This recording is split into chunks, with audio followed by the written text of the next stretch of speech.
hidup kami setiap saat hidup oleh Roh Kudus, hidup yang dipimpin oleh Tuhan kepada seluruh kehendak-Mu. Terima kasih Bapa, pagi hari ini juga Tuhan, firman-Mu akan memimpin hati dan pikiran kami untuk melihat lagi kemuliaan-Mu ya Bapa. Terima kasih Bapa, Tuhan memberkati kami semua. Di dalam nama Tuhan Yesus kami menyambut kebenaran firman-Mu. Haleluya. Amin. Amin. Puji Tuhan. Ya, baik saudara-saudaraku yang dikasihi Tuhan Yesus.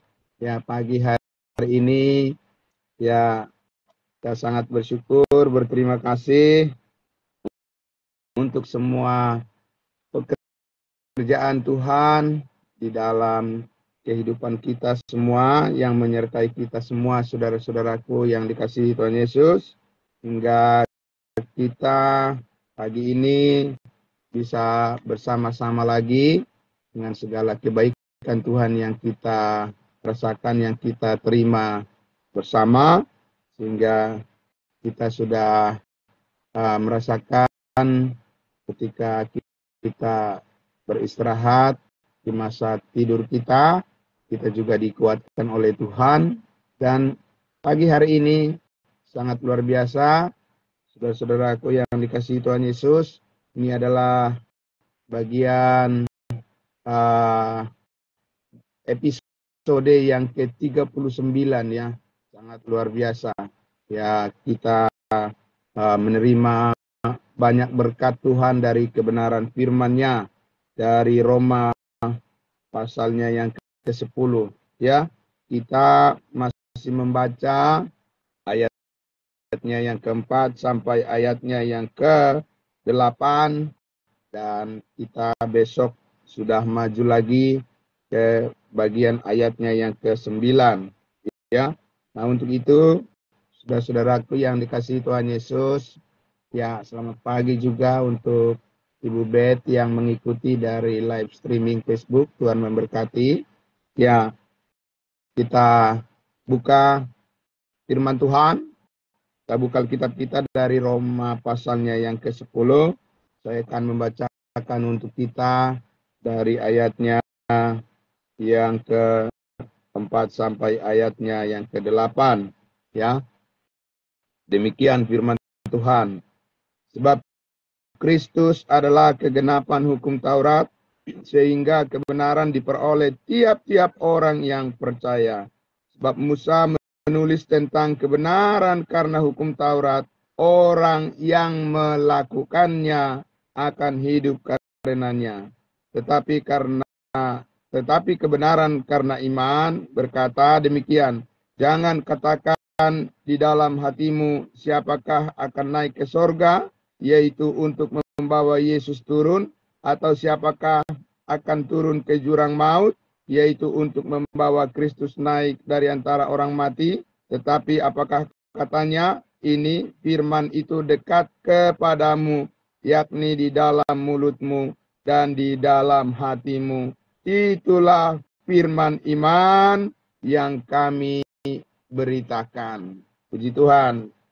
Saudara-saudaraku yang dikasihi Tuhan Yesus, kemarin kita sudah melihat dan memahami perbandingan atau perbedaan bagaimana Allah menyatakan kebenarannya ya kepada bangsa pilihan, yaitu umat Israel, berbeda dengan kebenaran yang dinyatakan kepada kita sebagai tubuh Kristus saat ini. Tidak sama ya, bahwa kepada bangsa Israel seperti dikatakan Musa ya, kebenaran karena hukum Taurat, orang yang melakukannya yang dianggap setia, gitu ya. Jadi berdasarkan perbuatan patokannya, begitu Kiana, Bapak Ibu ya. Ya, jadi makanya banyak orang yang kalau tidak memahami kasih karunia selalu mengatakan apa? Ya tergantung perbuatan, ya kan? Tergantung perbuatan seseorang, gitu ya. Nah, itu yang dianggap menjadi patokan untuk benar di hadapan Allah, ya, karena dia tidak mengerti kasih karunia. Kalau kasih karunia sekarang ini Paulus katakan apa? Bahwa Kristus adalah akhir dari hukum Taurat sehingga kebenaran diperoleh tiap-tiap orang yang percaya. Kebenaran saat ini adalah karena apa? Karena iman, karena percaya. Nah, ini karena mengerti arti daripada makna daripada salib Kristus. Memang kalau nggak mengerti makna dari salib Kristus, ya itu akan masih jatuh-jatuh, menarik-narik kepada diri sendiri kan? Ya, menarik-narik kebenaran itu bergantung pada diri sendiri. Kan begitu ya, Bapak Ibu ya. Tapi kalau mengerti makna salib Kristus, udah sepenuhnya percaya pada apa yang dilakukan oleh Yesus. Itu yang benar-benar percaya. Kalau yang tadi itu masih setengah-setengah percaya itu. Ya, makanya kita dengar tidak heran apa masih mudah-mudahan gitu kan. Semoga ya melihat nantilah, tergantung iman seseorang, banyak alasan macam-macam, ya kan? Nah, Bapak Ibu Saudara yang dikasihi Tuhan Yesus, jadi kita di sini melihat dari bacaan kita tadi bahwa Paulus itu memang pengetahuannya sangat lengkap ya. Rasul Paulus itu pengetahuannya sangat lengkap. Dia tahu bagaimana Musa mengajarkan kepada bangsa Israel dulu, ya kan? Yang diambil kemarin kita sudah baca dari Ulangan 30, ya, Ulangan 30 ayat 11 sampai 16 itu, ya, di ayat 20 dikatakan itu bahwa dengan kamu melakukan, Musa mengatakan kepada bangsa Israel ketika dia menyampaikan apa? Menyampaikan berita tentang salib Kristus? Ya tidak. Ya, ketika Musa menyampaikan ya berita tentang hukum Taurat, ya kan? Berita tentang hukum Taurat kepada bangsa Israel, dia katakan, ya, kamu apabila kamu melakukannya, maka hidup itu dekat kepadamu. Gitu ya. Apabila kamu tidak melakukan perintah-perintah Tuhan, maka kematian itu sudah dekat kepadamu. Begitu ya, Bapak Ibu Saudara. Ya, sekarang kalau kita mau menyatakan kebenaran karena iman oleh kasih karunia sekarang, bagaimana kita menyebutnya? Berita kita apa? Ya, apakah sama dengan beritanya Musa? Apabila kamu melakukan perintah-perintah Tuhan, maka kamu akan hidup. Apabila kamu tidak melakukan hukum Taurat, maka kamu sudah dekat pada kematian. Apa begitu, Bapak Ibu Saudara? Tidak. Sekarang kita menyampaikan berita kebenaran Allah saat ini adalah apabila kamu percaya segala dosamu sudah diampuni oleh Tuhan Yesus di atas kayu salib, maka kamu akan dekat sekali pada kehidupan. Amin. Dekat sekali pada kehidupan. Ya, dengan kata lain, ya, Paulus katakan di Efesus pasal 1 ayat 13 dikatakan, di dalam Yesus kamu, karena kamu telah mendengar firman kebenaran, ya, di dalam Yesus kamu, yaitu Injil keselamatanmu. Di dalam Yesus kamu ketika kamu percaya, apa dikatakan? Dimeteraikan dengan Roh Kudus. Itulah begitu dekatnya kehidupan saat ini, kehidupan yang kekal kepada setiap orang yang percaya saat ini. Ya, Roh Kudus langsung dimeteraikan di dalam kehidupannya, di dalam hatinya. Nah, itu sangat berbeda dengan berita yang disampaikan firman Tuhan kepada orang-orang yang hidup di bawah hukum Taurat. Ya, kalau dulu ketika Daud berdoa, dia meminta apa? Dia katakan kepada Tuhan, ya, janganlah kiranya Tuhan ambil rohmu daripadaku. Begitu ya. Jadi itu doa dia. Janganlah ambil rohmu daripadaku. Janganlah pergi rohmu ya Tuhan daripadaku. Gitu ya. Jadi masih datang dan pergi. Waktu Yesus juga ada di bumi ini, dia mengatakan kepada orang Israel bagaimana beritanya, ya, kamu harus menanti-nantikan janji Bapa tentang turunnya Roh Kudus. Kalau Roh Kudus turun atas kamu, kata Yesus, ya kan? Kalau. Jadi belum dimeteraikan dengan Roh Kudus seperti yang kita alami saat ini. Jadi beritanya memang berbeda, ya, berbeda karena Tuhan mempunyai program yang berbeda, maka kepada kita sekarang jauh, ya, lebih sangat diberkati saat ini, sebab hidup kita sekarang ini, hubungan iman kita kepada Kristus saat ini, kepada Tuhan saat ini, kedekatan kita kepada Tuhan adalah kedekatan di dalam hidup yang kekal, hidup Kristus kita bersama-sama. Amin. Ya, itu kedekatan kita yang sangat luar biasa, Bapak Ibu Saudara, ya, dengan hidup yang kekal. Ya, jadi tidak ada ancaman seperti yang disampaikan oleh Musa di bawah hukum Taurat. Kalau di bawah hukum Taurat ada ancaman kan? Yaitu apa? Apabila kamu tidak melakukan perintah-perintah Tuhan, maka kematian itu sudah dekat kepadamu. Maut itu sudah dekat kepadamu, kata Musa kepada orang-orang Israel. Nah, maka di sini kita lihat tadi, ya, Bapak Ibu Saudara, hal yang sangat berbeda disampaikan oleh Rasul Paulus kepada kita, tapi mengambil satu pengetahuan yang lengkap, ya, mengambil contoh yang lengkap dari pengetahuan yang dimiliki oleh Rasul Paulus tentang orang Israel, agar kita belajar dari kegagalan mereka. Kan begitu ya, Bapak Ibu Saudara, ya, kita belajar tentang Roma pasal 9, pasal 10 dan pasal 11 itu kan untuk lebih kita mengenal lagi, lebih berjaga-jaga lagi, ya, supaya kita tidak menjadi sama seperti orang Israel yang gagal, ya. Jangan mengikuti atau jangan mengalami hal yang sama lagi dengan mereka dalam hal mereka gagal meresponi kehendak Allah. Nah, karena itu, ya, kita lihat di ayatnya yang ke-6 itu, ya, ayat 6 dikatakan,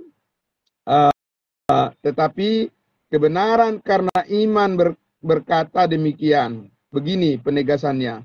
Jangan katakan di dalam hatimu, siapakah yang akan naik ke sorga, yaitu untuk membawa Yesus turun, atau siapakah akan turun ke jurang maut, yaitu untuk membawa Kristus naik dari antara orang mati.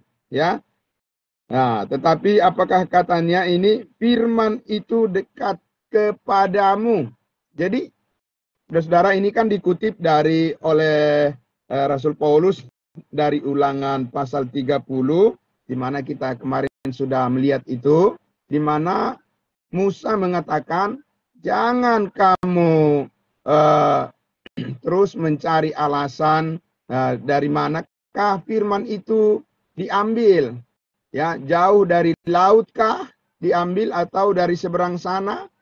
Jadi Musa bilang kepada orang Israel, ya, apa yang sudah saya katakan kepadamu, itu sudah informasi, seluruh informasi tentang apa yang dikehendaki oleh Tuhan, perintah-perintah Tuhan kepadamu, itu sudah sampai ke telingamu.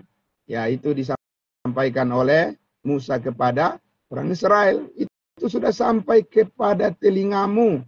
Kamu sudah mendengar, kamu sudah melihat. Jadi jangan banyak tanya, jangan banyak protes lagi kepada kebenaran firman Tuhan, ya. Harusnya kamu percaya dan melakukannya saja, kata Musa kepada orang Israel.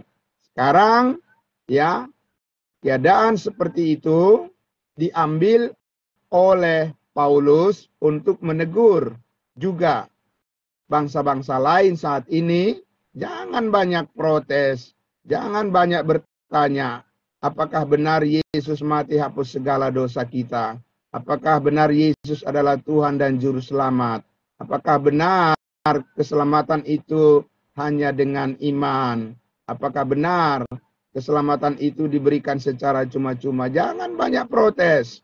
Itu sudah dijelaskan kepadamu dengan terang benderang, sehingga kebenaran itu sudah sampai di telingamu, kata Paulus kepada bangsa-bangsa lain, kepada kita. Ya, jadi karena apa? Karena di sini firman iman, itulah firman iman tentang salib Kristus, ya, iman yaitu ketaatan Kristus di atas kayu salib, itulah yang kami beritakan, kata Paulus, juga yang kita beritakan di gereja Injil Karunia, itulah yang kita beritakan, firman iman, firman kasih karunia Allah.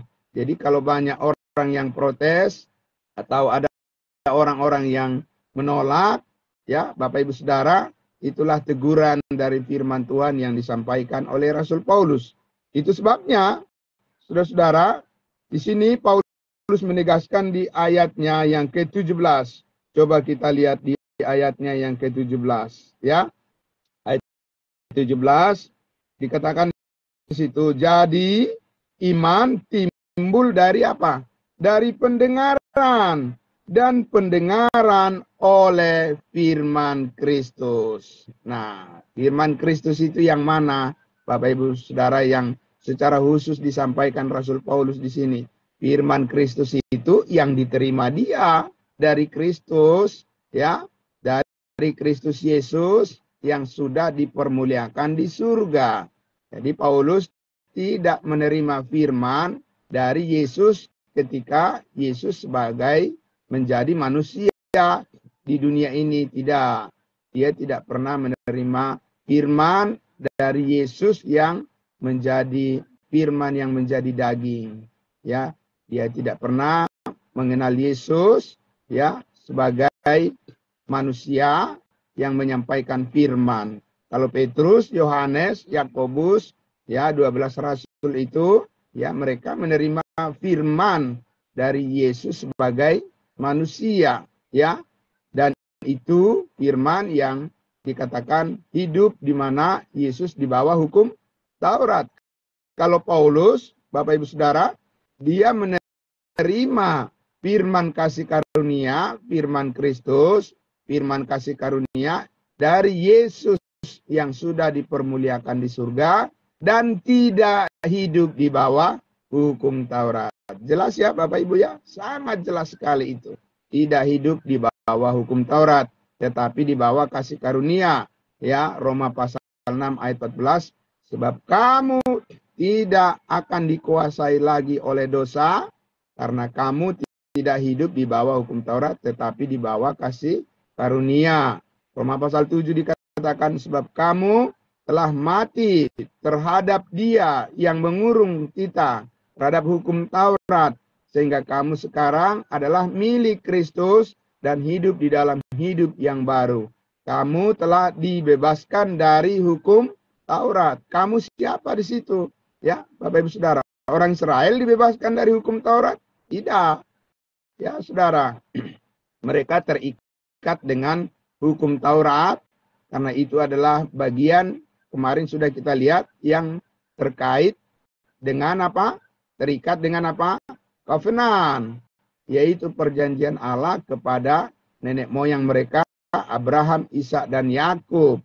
Ya, jadi itu adalah merupakan hubungan bagian yang tidak terpisahkan dari kehidupan mereka sebagai bangsa pilihan. Ya, nah, saudara-saudara yang dikasihi Tuhan Yesus, karena itu kita lihat di sini bahwa Rasul Paulus dipilih oleh Allah untuk menerima wahyu rahasia.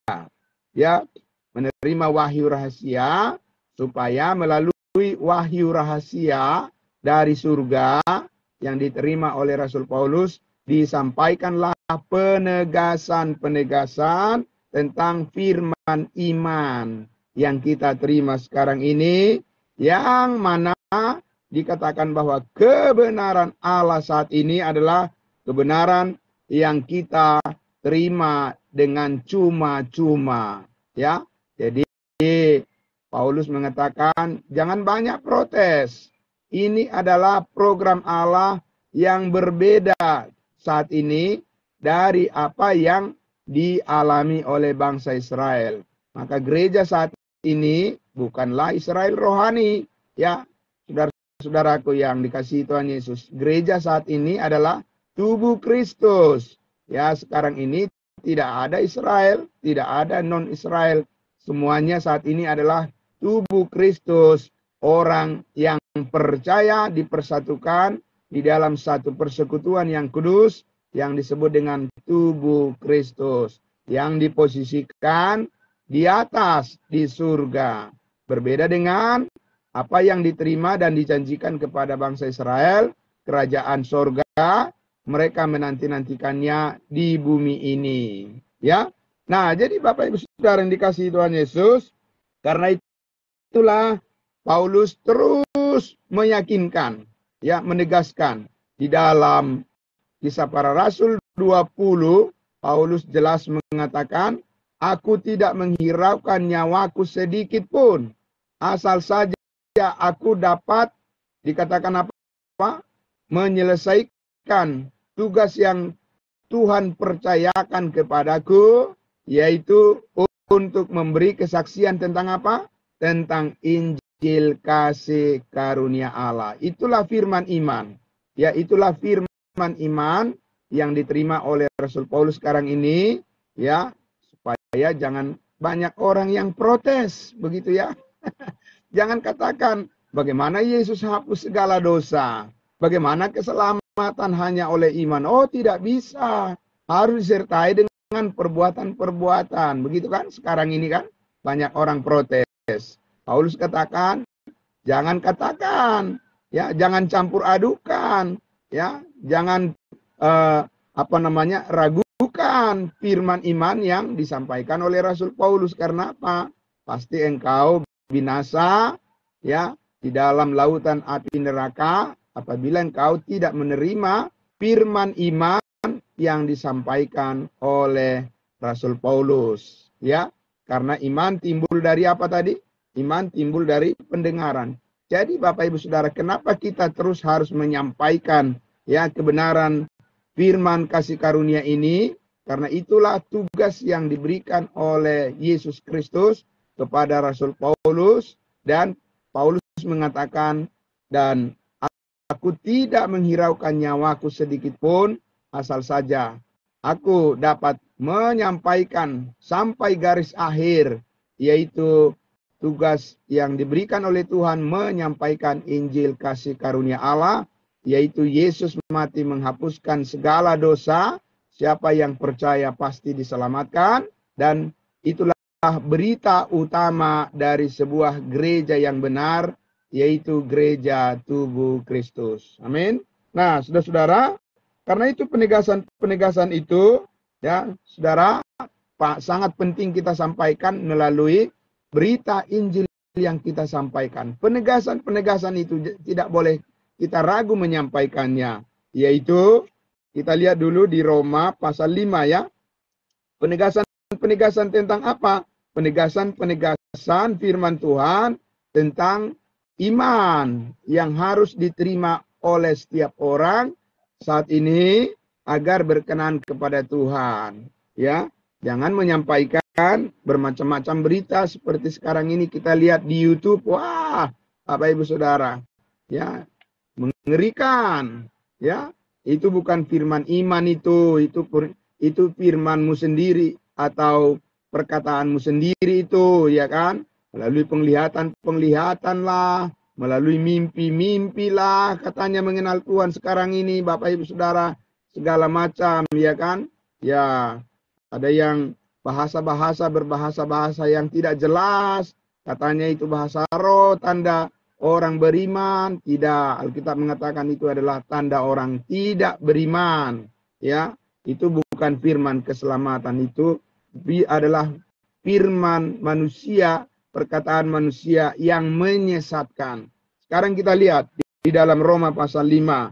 Bagaimana firman iman, firman kebenaran yang menegaskan saat ini kepada Bapak Ibu Saudara dan semua orang. Inilah yang diberitakan oleh Rasul Paulus dan juga yang kita beritakan menjadi jalan keselamatan bagi semua orang yang percaya. Kita lihat dulu di dalam Roma pasal 5. Ya, Roma pasal 5 dikatakan di ayatnya yang pertama.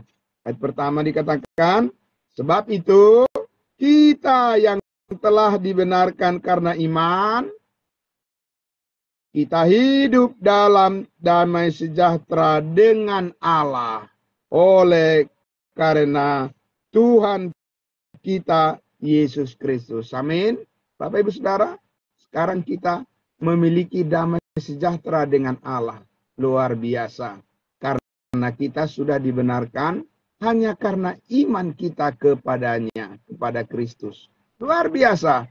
Firman iman. Ya, Bapak Ibu Saudara. Itu yang diberitakan Rasul Paulus. Sehingga kita pun juga memberitakannya di ayatnya yang tidak heran lagi. Dia katakan di ayatnya yang ke-8. Ayat yang ke-8. Akan tetapi Allah menunjukkan kasih-Nya kepada kita. Bagaimana Allah menunjukkan kasih-Nya kepada kita? Bapak Ibu Saudara. Kalau ditanya sekarang ini, ya, kalau ditanya, kamu orang Kristen ya? Iya. Bagaimana? Enak nggak jadi orang Kristen? Oh, enak lah. Apalagi misalnya ditanya, sebelumnya kamu? Oh iya, saya dari seberang gitu ya. Saya dari seberang. Terus bagaimana sekarang? Enak mengikut Yesus? Ya enak mengikut Yesus. Ya, enaknya apa? Ya, Tuhan sangat mengasihi saya. Yang tadinya saya tidak mengenal Yesus dan sekarang saya sudah ditinggalkan oleh keluarga saya dan sekarang saya mengenal Yesus dan sebagainya dan saya tahu Tuhan sangat mengasihi saya sehat-sehat, saya banyak mendapatkan berkat ini dan itu dan segala macam yang diceritakan malah hal-hal yang duniawi. Ya kan Bapak Ibu Saudara? Ya, yang diceritakan hal-hal duniawi. Saya melihat dalam pengalaman saya ketika saya di malam hari begini dan begitu, saya melihat seorang sosok ya berbaju putih ya datang dan mengatakan kepada saya, ikutlah aku. Nah, disitulah saya mengikuti Yesus. Bapak Ibu Saudara, itu bukan firman iman, ya. Karena iman timbul dari pendengaran akan firman Kristus, yaitu tentang salib. Amin. Bapak Ibu Saudara, tentang salib Kristus yang sudah menebus kita dari segala dosa. Itu firman iman. Bukan firman penglihatan yang tidak jelas begitu. Tapi sekarang ini Bapak Ibu Saudara, begitu banyak orang, ya jutaan orang yang kalau dimasukkan ke YouTube itu, ya jutaan orang yang menonton itu. Jutaan manusia. Banyak sekali. Ya, karena apa Bapak Ibu Saudara? Itu membuktikan bahwa memang begitu manusia itu rapuhnya. Mereka tidak memiliki firman iman yang menopang ya hidup mereka di dalam kebenaran Kristus. Maka kita lihat di sini bagaimana kita tahu Tuhan mengasihi kita, Bapak Ibu Saudara, bukan dari perasaan-perasaan kita, bukan dari penglihatan kita, bukan dari mimpi-mimpi kita, tidak Bapak Ibu Saudara. Juga bukan dari harta benda yang kita miliki, ya, sekalipun itu berlimpah-limpah harta bendanya, bukan dengan itu cara untuk melihat kasih Tuhan yang terbesar saat ini. Betul. Bahwa Tuhan memberikan kepada kita pemeliharaan ya atas kehidupan kita, diberikan kita kesehatan, diberikan kita makan, diberikan kita minum, diberikan kita fasilitas untuk bisa mendukung pendidikan anak-anak kita dan semuanya. Ya, benar sekali. Diberikan kita pekerjaan, diberikan kita rezeki, Bapak Ibu Saudara. Oh iya, betul sekali itu, Bapak Ibu Saudara. Ya, itu adalah berkat yang harus kita hargai. Amin. Tapi Bapak Ibu Saudara, saudara, jangan kerdilkan Tuhan. Ya, jangan kecilkan Tuhan, membuat Tuhan menjadi terpojok dengan hal-hal yang sifatnya sementara untuk menilai Tuhan itu baik. Bukan dari situ penilaian kita bahwa Tuhan itu sangat baik. Yang pertama-tama yang membuat kita melihat Tuhan itu sangat baik dalam kehidupan kita adalah dari berkat yang terbesar. Amin. Dan semua berkat yang lain tercakup di dalamnya. Ya, jadi dari rumah yang besar kita lihat dulu, baru kita lihat apa isi-isinya di dalam, yang tercakup di dalam. Ya, apa rumahnya yang besar? Bapak Ibu Saudara, ini dikatakan di ayatnya yang ke-8. Akan tetapi Allah menunjukkan kasih-Nya kepada kita oleh karena Kristus telah mati untuk kita. Amin. Ketika kita masih berdosa. Nah itu Bapak Ibu Saudara. Ketika kita dalam keadaan tidak berarti, disitulah Allah menunjukkan kasih-Nya kepada kita melalui kematian Kristus. Jadi itu fokusnya Bapak Ibu Saudara. Jadi kalau ditanya ya orang yang sudah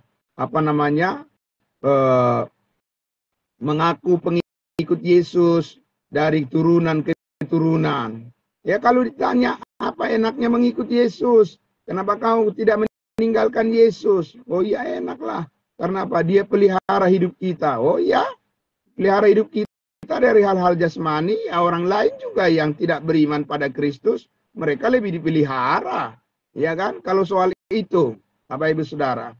Itulah manusia kan, membanggakan hal-hal yang sifatnya duniawi dalam pengenalan akan Tuhan. Tidak, Bapak Ibu Saudara.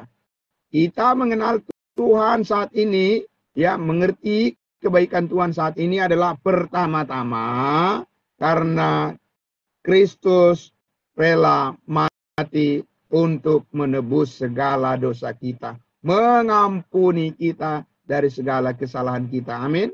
Itu yang harus menjadi kesaksian yang paling menonjol. Berkat-berkat yang lainnya itu tercakup di dalamnya. Tapi ya kita harus tahu yang paling utama. Jangan mengalihkan. Ya kan? Pengenalan akan Yesus jangan mengalihkan kepada hal yang lain. Ya cerita-cerita sekarang ini. Ya kan? Kalau suruh kesaksian ke depan. Ya di dalam gereja-gereja. Yang disaksikan apa? Yang disaksikan macam-macam. Hanya pengalaman-pengalaman duniawi yang dialaminya. Supaya orang lain tertarik. Ya kan? Supaya orang lain juga percaya kepada apa yang dia sampaikan, padahal itu bukan kebenaran. Bapak Ibu Saudara, karena itulah dikatakan ya bahwa Kristus mati untuk kita ketika kita masih berdosa. Ya, Saudara. Tetapi sekarang sesudah Kristus mati untuk kita, di ayat 9 dikatakan, lebih-lebih karena kita sekarang telah dibenarkan oleh darahnya. Amin. Kita pasti akan diselamatkan dari murka Allah. Ini penegasan firman iman. Ini penegasan kebenaran kasih karunia. Bahwa sekarang kita telah dibenarkan. Telah menjadi benar. Ya, dulu hidup kita tidak benar. Karena dosa dan pelanggaran kita. Tetapi karena kita sekarang sudah percaya kepada penebusan oleh darah Kristus pada salib Kristus. Sekarang kita telah dibenarkan dan menjadi orang benar, bukan orang berdosa lagi, Bapak Ibu Saudara. Ya, banyakkan orang sekarang ini lebih suka mengatakan bahwa dirinya adalah orang berdosa. Hei saudara, ingat orang berdosa, upah dosa adalah maut. Kamu mengakui sesuai dengan apa yang kamu mengerti dan pengertianmu itu menjadi sebuah kekeliruan. Kalau kau katakan engkau adalah orang berdosa padahal sudah percaya pada Yesus, itu tidak lengkap, ya, tidak sinkron. Itu bukan firman iman yang disampaikan oleh Rasul Paulus, karena di dalam setiap suratnya kepada jemaat, Paulus selalu menyapa kepada jemaat Allah yang kudus di Roma, kepada jemaat Allah yang kudus di Korintus, dan seterusnya di Efesus, di Kolose. dan juga dikatakan orang-orang percaya dalam Kristus Yesus. Amin. Sama seperti kita juga, kita menjadi orang-orang kudusnya Tuhan karena kita percaya bahwa kita telah dibenarkan oleh darahnya dan kita pasti diselamatkan dari hukuman yang akan datang. Bukan mudah-mudahan, bukan semoga, Bapak Ibu Saudara. Banyak sekarang yang mengaku percaya Yesus, tetapi mereka masih sebatas apa? Mudah-mudahan. Ya semoga, ya kemungkinan. Kalau Tuhan berkenan. Loh, kalau Tuhan berkenan bagaimana? Bapak Ibu Saudara, ya. Tuhan berkenan, sangat berkenan bagi orang yang percaya saat ini. Kenapa kalau? Kenapa jika? Ya, Bapak Ibu Saudara, pasti. Amin. Pasti 100% pasti. Ini pastinya Tuhan, ya. Maka dikatakan di situ di ayatnya yang ke-10, sebab jikalau kita ketika masih seteru, masih dalam posisi musuh karena berdosa, ya, dulu diperdamaikan dengan Allah oleh apa? Oleh perbuatan-perbuatan kita, oleh kebaikan kita, oleh usaha kita, oleh kerja keras kita, oleh ketekunan kita, oleh kesetiaan kita. Tidak, Bapak Ibu Saudara. Dikatakan kita diperdamaikan dengan Allah oleh kematian anaknya, Yesus Kristus. Lebih-lebih kita yang sekarang telah diperdamaikan, pasti akan diselamatkan oleh hidupnya. Tidak dikatakan pasti diselamatkan oleh karena usaha dan perbuatan-perbuatan kebaikan-kebaikan kita. Tidak dikatakan begitu, Bapak Ibu Saudara. Pasti diselamatkan oleh hidup Kristus, hidup kebangkitannya dari antara orang mati, yaitu hidup yang kekal. Amin. Kita akan selalu bersama-sama dengan Dia, Bapak Ibu Saudara, dengan Kristus Yesus dalam damai sejahteranya. Jadi hidup itu, hidup dalam Kristus itu adalah hidup yang membawa damai sejahtera bagi kita. Bapak Ibu Saudara yang dikasihi Tuhan Yesus, itulah firman iman, penegasan-penegasan yang disampaikan oleh Rasul Paulus. Hal yang sangat berbeda saat ini dilakukan oleh Tuhan di dalam dunia ini, Bapak Ibu Saudara. Allah saat ini menghendaki supaya semua orang diselamatkan. Amin. Masih banyak orang yang bingung, saudara-saudara, apa yang dikehendaki oleh Tuhan saat ini di tengah-tengah dunia ini. Bapak Ibu Saudara yang dikasihi Tuhan Yesus, membangun menara-menara, gedung-gedung yang tinggi dan sebagainya, Bapak Ibu Saudara. Saudara yang dikasihi Tuhan Yesus, ya, ketika Tuhan Yesus nanti datang di awan-awan menjemput kita, apa yang dibawa Bapak Ibu Saudara? Orangnya, ya, dikatakan oleh Rasul Paulus bahwa ketika Yesus datang nanti di awan-awan, maka orang-orang percaya dalam Kristus Yesus akan dibangkitkan terlebih dahulu dengan tubuh yang abadi, tubuh yang kekal seperti tubuh Kristus. Maka kita juga yang masih hidup, ya, akan diubah tubuh kita menjadi serupa dengan tubuhnya yang mulia. Dan setelah semuanya itu sudah terjadi, maka kita akan diangkat bersama-sama menyongsong Tuhan di angkasa. Bapak Ibu Saudara, suatu pengharapan yang pasti karena firman iman, firman kebenaran yang sudah kita terima, yang sudah kita hidupi. Dan ini harus kita beritakan kepada semua orang, ya, kapanpun, dimanapun, dan dalam keadaan apapun. Ini adalah kehendak Allah saat ini yang sangat terberkati, menjadi kebutuhan daripada semua umat manusia yang paling pokok. Ya, Bapak Ibu Saudara yang dikasihi Tuhan Yesus. Jadi Tuhan memanggil kita semuanya untuk menyaksikan Injil kasih karunia-Nya. Kiranya ya Roh Kudus senantiasa memimpin kita semua di dalam setiap keluarga kita. Amin. Kita harus konsisten dengan apa yang kita imani, Bapak Ibu Saudara. Amin, saudaraku. Kita harus selalu bersama-sama di dalam persekutuan yang benar sebagai tubuh Kristus. Kita harus saling menguatkan satu dengan yang lain di dalam tubuhnya. Ya, karena kita adalah anggota tubuh Kristus dan Kristus adalah kepala, maka kita harus berfungsi di dalam tubuh itu untuk bertumbuh bersama, mengenali seluruh kehendak Allah, agar kesaksian kita tentang kasih karunia-Nya dikuatkan oleh Tuhan dari hari ke hari sampai Yesus datang di awan-awan. Kita harus menunjukkan bahwa kita ini adalah orang-orang yang sudah pasti diselamatkan. Amin. Bapak Ibu Saudara yang dikasihi Tuhan Yesus, itu adalah firman iman yang kita dengar bersama dan yang memberkati kita semuanya di pagi hari ini. Tetap semangat, maju terus di dalam pelayanan. Mari kita terus Bapak Ibu Saudara, satu dengan yang lain saling mendoakan. Mari kita bertumbuh terus di dalam kebenaran ini untuk membuktikan bahwa kasih Kristus benar-benar hidup di hati kita, hidup di dalam persekutuan kita, hidup di dalam tubuh Kristus, dan hidup di antara kita semuanya. Dan kita percaya, saudara-saudara, segala yang terbaik dari Tuhan akan terus menjadi pengalaman kita bersama. Bapak Ibu Saudara, terpujilah Tuhan kita Yesus Kristus, diberkati kita semuanya. Ya, mari kita berdoa. Bapa di dalam surga, kami sangat bersyukur ya Bapa. Kami berterima kasih Tuhan atas kemurahan hati-Mu ya Bapa. Apa yang Engkau janjikan di dalam kebenaran firman-Mu. Engkau setia ya Bapa. Maka kami pun menjadi setia di dalam kesetiaan-Mu ya Bapa. Di dalam kebenaran-Mu ya Tuhan. Kami bersyukur ya Bapa di surga. Sekarang kami melihat dan mengerti ya Tuhan firman iman. Ya Tuhan Yesus, terima kasih. Kami sungguh menerimanya dengan ketulusan hati. Menyambutnya dengan kejujuran hati kami.